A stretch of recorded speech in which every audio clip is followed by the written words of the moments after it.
Hey folks, welcome back to the next video. A few bits for me to get on with now. Some of the parts that I've been waiting on have arrived. So as you can see in the last video I spoke about the heater box replacement, heater box I'd purchased, and it arrived damaged. I've sent it back and I've done as much as I can to get this as clean as possible. I mean, I could probably go a bit further, but is it really worth it? Most of it's hidden. The face of it, which is here, is going to get a coat of etch primer, then a high build, and then 2 coats of matte black. And then I've bought a new sticker to go on the front, so that'll go on. And I've also got a new element for it, and an uprated motor, blow motor. So that's canny. Heat elements in there. So that'll go in. Probably not today. The hard pipes that I ordered in beginning of March have turned up. Won't be fitting them today, but they're there. Then there's the oil pipes from the main oil filter to the oil cooler. Axle breather, so as you can see, that's the front one.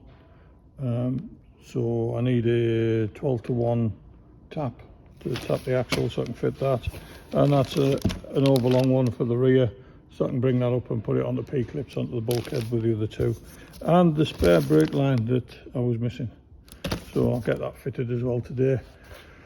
So I'll have a dick about and I'll catch up with you in a bit.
Hey folks, so that's the progress for this video. As you can see, the heater box has all been refurbed, so I've given it a real good sand down. Etching primer, high build primer, and matte black paint. It's had a new uprated fan, as I've shown before, and the new cooler radiator thingy job. So that's to go on. I've changed that breather oil hose for a blue one, basically because I bought a kit for the other bits. Wanted to get a bit more done, but it didn't. I've fitted the steering column, so that's in and bolted up. I haven't bolted all the union joints together because obviously when I put the tub on and finalise the position of the bulkhead, I don't want to be fighting against that. So there's a bit of playing them to do. I've fitted the new fly screens, so they're in. Not a lot of else really. Oh yeah, new breather line. So the one for the front hasn't been fitted. I need a 12B1 tap, as I said before. Still haven't done it, but the other one's in. All the brake lines are now complete, ready for brake fluid. There's the other over there. That's a bit of a long breather to do for the front. And here is my new radiator oil cooler and electric fan, which I was intending to start today, but I'm not being funny, it's 28 degrees outside today and it's unbearably hot.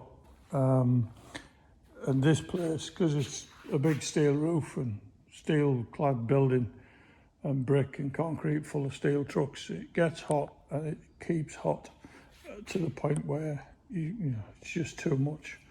So I'm being a bit of a shit house and going home and having a shower and having a beer which I'm sure you'll forgive me for. We've been busy with a couple of other things, normal things like this. So that is the rear subframe and all of the actuated steering dampers for a diff, obviously, for that 550 that's my lad's, which is an absolute bastard of a job. So that's one of the things to be doing. And another issue I've got is something to show you, which is I've been left unsupervised, and as such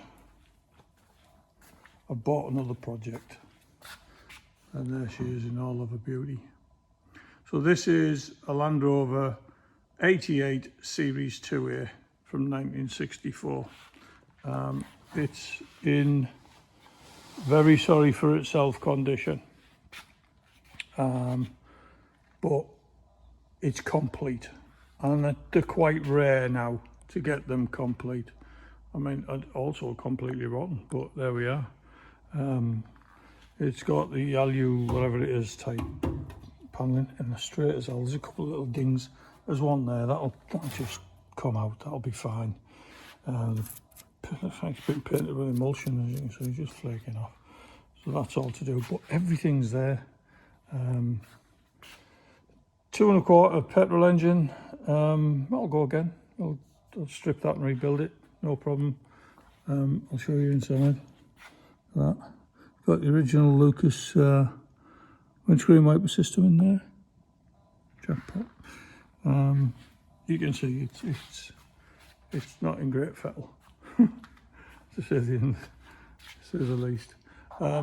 It still had the original tax discs in it. I had 4 or 5 of them, but when I started to get them out, they just disintegrated. The last one just turned to powder, which was a real shame because I tried to keep it. However, one that was towards the back from 1981 still had the handwritten text on it from the post office and the post office stamp. So I've managed to salvage that, and what I've done is I've had one reprinted, and I've bought a tax disc holder. So that's, I've made a start. Even though I promised I wasn't going to do anything to it, and I wasn't going to buy anything for it until I'd actually finished the Defender. Obviously I've lied, obviously. So I've ordered a chassis, I've ordered a bulkhead, I've bought a set of springs, I've bought some shocks, I've bought a tax disc holder. I've also organised getting the gearbox rebuilt, because it's something I will not do, because they're a pain in the arse, and if you don't get them right, don't worry about that. It just needs a bit of a lift. There we are, perfect. So that's going to look better. Can't look any worse, let's be honest. Big plans for it. Started a board on Pinterest and added a million ideas that are going to cost me a fortune, and even though I said I wasn't going to spend any money, but there we are. So that's it. I can't control myself. I openly admit it's an addiction, but thanks very much for tuning in. Please join again. Give me a like, give me a thumbs up, give us a share. If you don't subscribe, please subscribe. It's completely free. It's not going to cost you any money. And I'm just stopping at my mate Peter's Tilly, which is absolutely startling. This Tilly, when it came in, it was that rotten. Its back had broken. We had to have a ratchet strap pallet on the bottom of it to keep the car together, and he spent 6 years getting it to this stage, and it is absolutely mind-blowing how good it is. So that's where we are with the Defender as well. Please tune in to the next one. Don't know when it'll be. Try and get up next weekend. But as the weather's nice, as you know, the missus wants to go out. But hopefully I'll get up and get the radiator on. Because if I get the radiator on, I can fit them bloody hard pipes that took forever to turn up.